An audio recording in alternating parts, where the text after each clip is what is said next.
Let's go racing, boys and girls. We're headed to Langley Speedway for some Saturday night short track racing. Got my Jack Link's beef jerky. Thanks for sponsoring NASCAR and sending my friend Emily a package. I've been to Langley twice before, but it was Vanessa's first time, and I was excited to take her. And we got some special passes, so we were able to go up into the booth. There's Justin doing the Flow Racing broadcast and the announcer in the booth. It was awesome to see behind the scenes and get just a glimpse at what goes on every Saturday night at Langley. And we caught the tail end of practice and qualifying. Langley has a lot of cool features, including this chapel, which I thought you guys would think is very cool. Just as a pastor, I think that's pretty awesome. And they had some great food there. They had a live band play after qualifying and before the race. I had a great barbecue sandwich. It was North Carolina style on the east side with the vinegar. If you had kids, they also had a playground, which I saw kids climbing over all night. It's time to go on the track before pre-race festivities, and this track reminds me a lot of New Hampshire Motor Speedway. It's got very similar banking, and it's a 4/10 mile, so where they use the apron to make a turn, just like they do at New Hampshire. And they're not afraid to use the front bumpers either. See all the late models lined up on pit road. I love late models. And I got to do the invocation. Here we go, second time this year.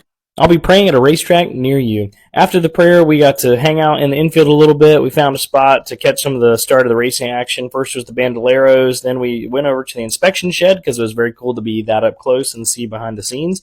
And then it was time for some late models. Let's go. I love late models so much. It's part of what made me fall in love with racing in the beginning. And wow, just so cool to see from the infield. Vanessa had never watched a race from the infield before, and she thought it was a totally different perspective, which I have to agree.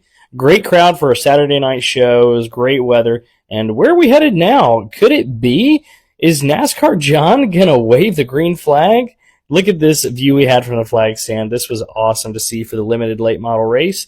And here we go, dropping the green flag. I'm really into it because I'm just super pumped to be able to do that for the very first time. And after all my hard work, I had to get a churro. The churros were amazing, and the limited late model race was pretty cool from the grandstands as we got to watch some of the action there. And the winner had a bunch of friends. It was so cool to see them get into it. I would say the crowd at Langley was awesome in general. They got really enthusiastic.